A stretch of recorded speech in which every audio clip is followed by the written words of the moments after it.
Hi and welcome to the Great British Woodshop. Today's project is a desk with a difference, and to get the inspiration for it I took a trip to the Lake District to see the home of the famous children's writer Beatrix Potter. Beatrix Potter first came here in 1896 to Sowry in the Lake District and fell absolutely in love with it, as does everyone who comes here. And by 1905 she'd made enough money from the sale of her little books to buy this property. Now, over 70,000 people a year make a pilgrimage here to see all the fascinating things that she left behind in this house here at Hilltop.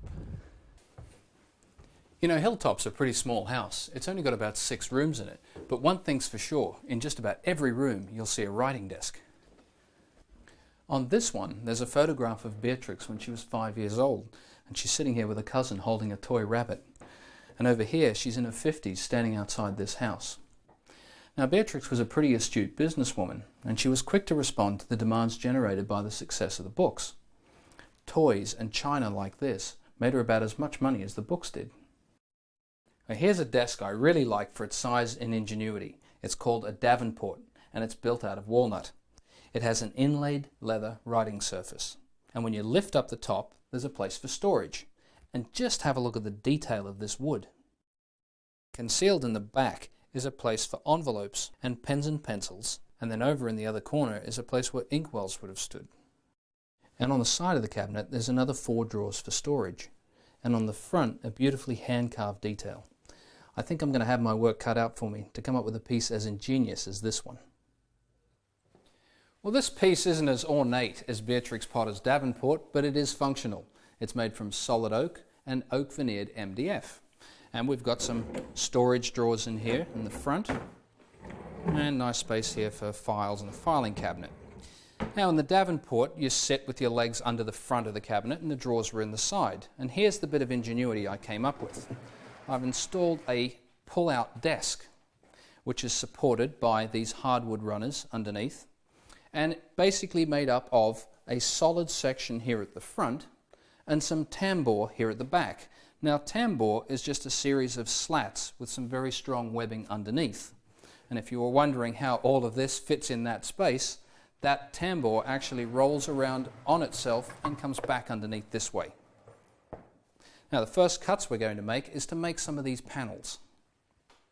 All the veneered panels for the project come out of a single 8x4 sheet of MDF, and I've cut one of those sheets in half. I'm going to get the back out of this piece and the 2 inner shelves, and on the other half sheet I'll get the left and right panels. Now, the only time I ever remove the saw guards on the tools I'm using is so you can see what I'm actually doing. They're an important safety feature and should otherwise always be left on. These are all the panels that I got out of the 8x4 sheet, and I just wanted to draw your attention to this piece for a second. This is the right hand side panel, and this is the offcut. Now, I've kept this piece at the top because this will form the drawer front on the pull-out desk, and I want this grain to match up later.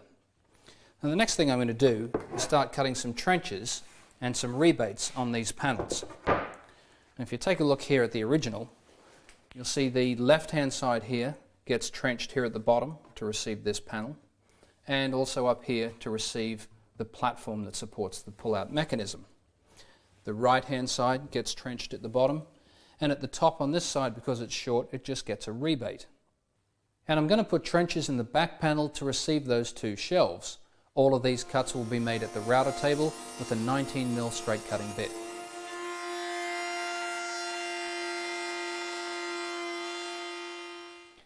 Well, both the shelves and the side panels get finished off with a strip of this oak veneer. It comes in a roll like this, and I pick it up down at the timber yard. And you just stretch it out and break off a piece. And this veneer has glue on the back, and it's heat activated. So you can just put it on with a household iron. Set your iron to hot, and if it's a steam iron, make sure you've got no water in it. And you can just slowly move it along, and the key is to make sure that you keep the veneer just hanging over the edge a little bit, so you have some veneer to trim off later. When I trim this iron-on veneer, I use this little gadget here. It's a double-edged trimmer, and it's spring-loaded, which accommodates for different widths of board. And it works much better than trying to trim that with a knife. And a little bit of sandpaper to take off the rough edge. The ends just get trimmed with a sharp knife, and the trenches get trimmed out the same way. Well, assembly of the carcass begins by gluing up the two shelves into the back panel. And I'm going to attach this with a couple of brads. Toenailed in from the underside. I'll put a square on here just to make sure that the panel does sit square. The side panels get attached in just the same way. A little bit of glue in the trenches and toenailed in from underneath. Well, this next piece of MDF is the false drawer back. This is what I'm going to attach the false drawer front to.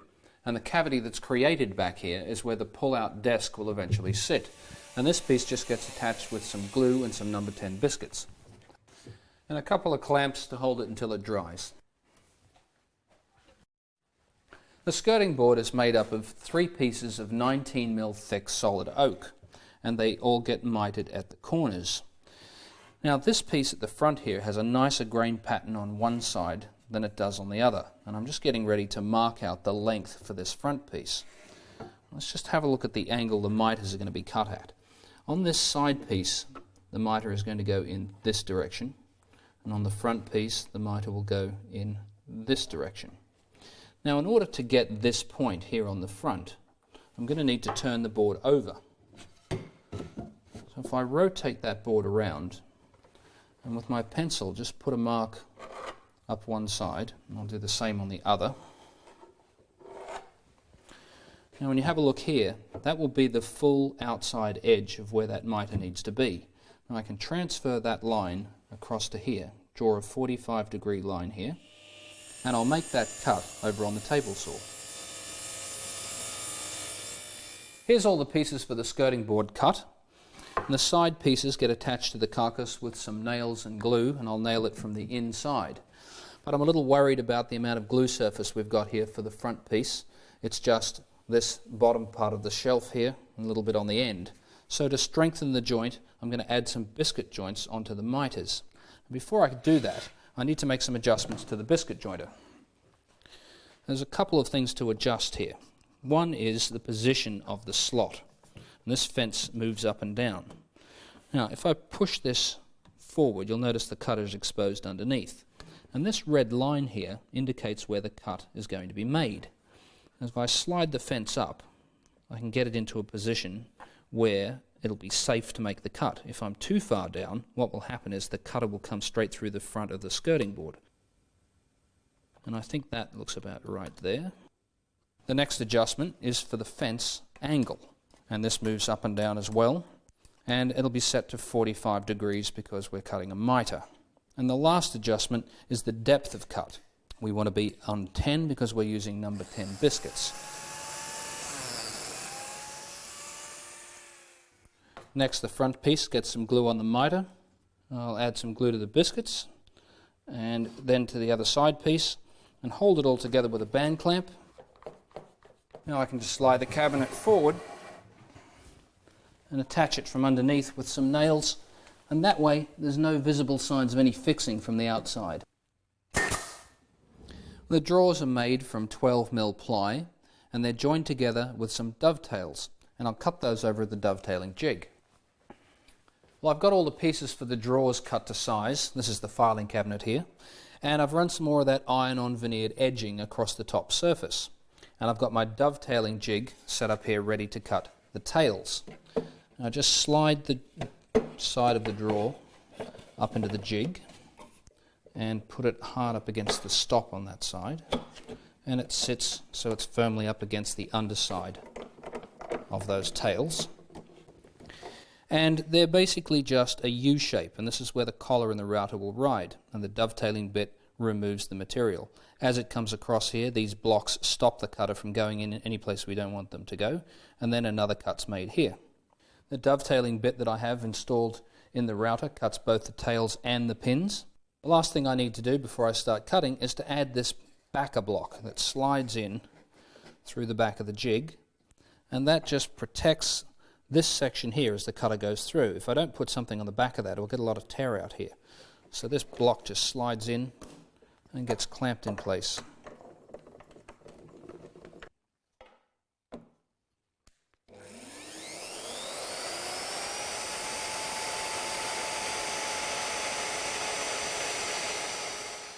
Well, that's the tails cut on both the left and right hand side of the drawer. The next thing I'm going to do is to cut the dovetails in the drawer front. And to do that, all I need to do is remove the tail guides and the block in between and replace that with the pin guide. Now the drawer front just slides in from the back into the jig, and the distance it protrudes out past this fence is the width of the material that you're actually using for your drawer sides, and that is 12 mil, and I'm just using a piece of offcut ply here to set that distance. Clamp that in place.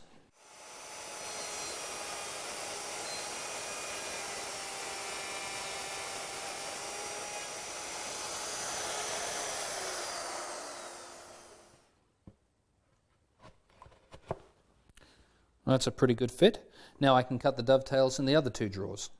The drawers are ready for some glue up. I've added a groove here in both the side panels and in the front, and that's to receive this plywood bottom. And a groove here to receive the back. Now after the break, we'll get started on doing the solid oak drawer fronts.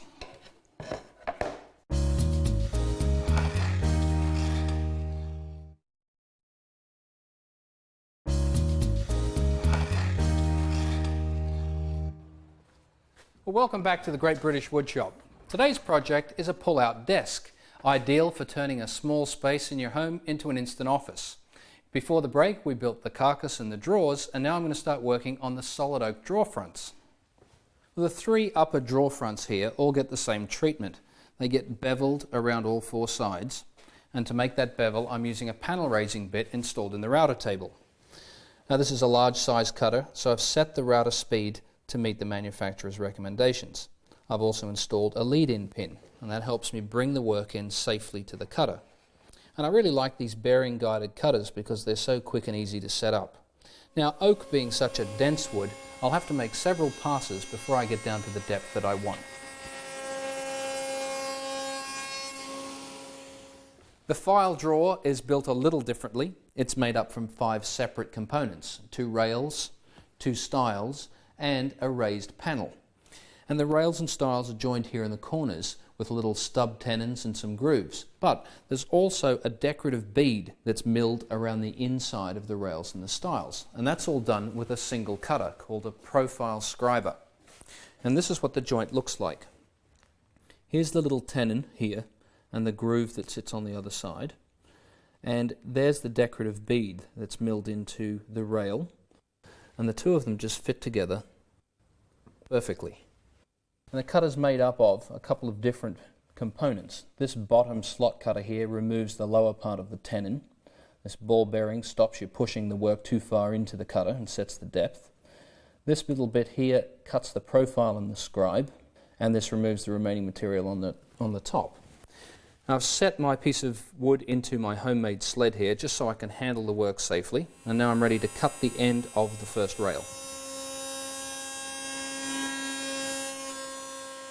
Now here's the rail I just cut. You can see the tenon here, and this is just a template that I use for setting up the router bits quickly, and you can see the two just fit together nicely. Now the next thing I want to do is run a groove down the inside edge of all the rails and the stiles, and it'll put this decorative beading on at the same time. And to do that, all I need to do is lower the cutter down. No changing of components. I'll use the template to set it to the right height, and I can make those cuts.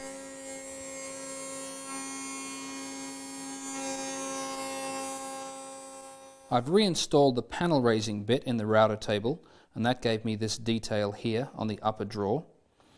And there's that detail repeated here on the filing drawer. And by raising the bit each time I make a pass over the router, I'll get this lovely cove detail.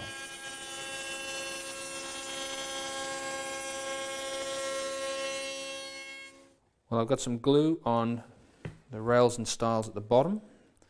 No glue on the raised panel because I want that to move inside the frame.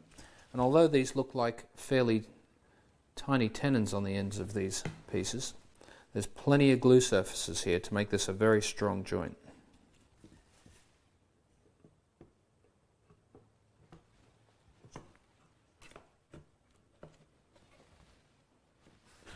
And it's just into the clamps with this piece.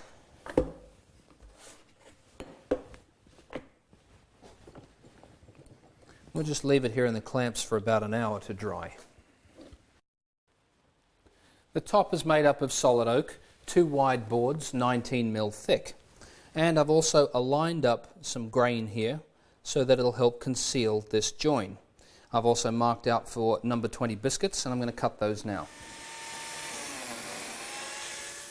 When this is dry, I'll take it out of the clamps, cut it to size, and we can attach it to the top of the cabinet. Well, the false drawer front consists of 2 components, the MDF backing that we put in earlier, that we biscuit jointed in, and the solid oak front, and they get attached with screws from behind. The next thing I'm going to do is attach this wooden handle. And I want to do that now because I won't be able to get to it later when the pull-out mechanism goes in. And they get attached with some screws as well. Well, as with the false front, the top consists of 2 components. This is the inner part, and the solid oak top will be fastened to this. I'm drilling 4 holes for the screws that I'll use to attach the oak top to this part of the cabinet. Well, the top's dry and out of the clamps, and I've cut it to size. And this inner top was just attached temporarily, and I've taken the screws out, and I'm going to attach this permanently now with some glue and some screws. I'm just lining the top up with the cabinet so that I've got a 15mm overhang on either side. And I'm using a screw to pass through those pilot holes in the inner top that I drilled before, and I'm going to mark where the holes will be drilled in the oak. Now the grain in the top runs in this direction, and wood always wants to expand and contract across the grain. So I'm going to elongate the holes in the plywood in this direction, and that'll allow the top to expand and contract freely. Well, here's the mark that was made with the screw when I tapped it in from underneath, and with a bit of red tape attached to my drill bit as a depth gauge, I'm ready to drill a pilot hole for some 25mm number 10 screws. And I'm using a square as a guide to make sure that I keep the drill bit at 90 degrees. Well, these screws aren't the easiest of things to get in. Not a lot of room in this cavity. That's the last one done. And the top's finally attached. Now let me show you how this pull-out mechanism works. Now, I picked this up at a specialty supplier. It comes as one kit. And if I flip it over, I can show you how it works from underneath. Here's the tambour slats. You can see them roll out. And there's the webbing that holds those together. And there's the hardwood runner system that gives this piece all the support from underneath. Now, it's not the cheapest part of the project, but it certainly is easy to install. Well, it just slides right in to the opening, like that. There's a screw goes in either side here at the front to secure it, and I'm also going to put a screw here at the back through the back panel, which will go into the mechanism just to hold it and give it some added strength. Here on the hidden drawer front for the pull-out desk, I've added a finger pull to help get this drawer out more easily. And I did that with the portable router and a large radius bit.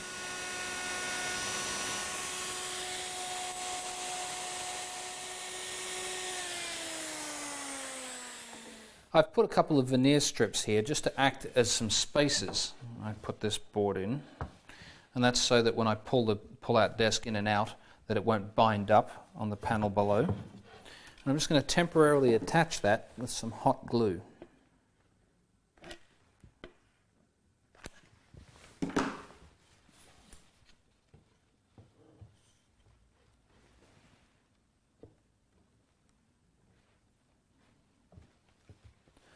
The glue keeps the drawer front perfectly positioned in the opening. Let me just see if this glue is held, which it has. I'll just put some clamps on it just to secure it. and I'll drill some pilot holes and secure it properly with some screws from the back. And the clamps come off, and I'll just take this front off.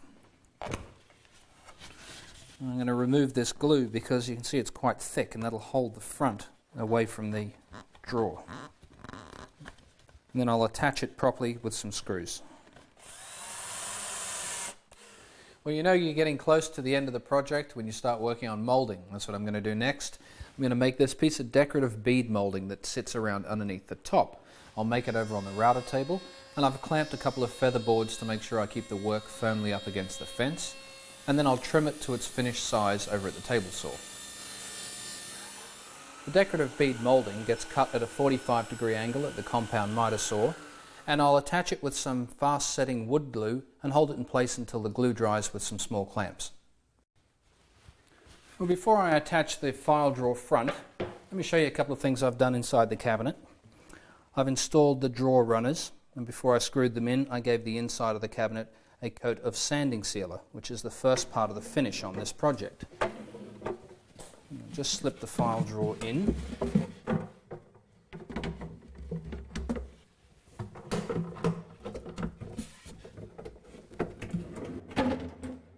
It sits like that.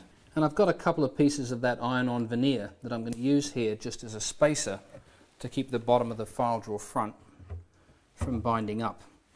Now I'm going to pull the inner drawer back to the file drawer and just tack it in place with a couple of brads.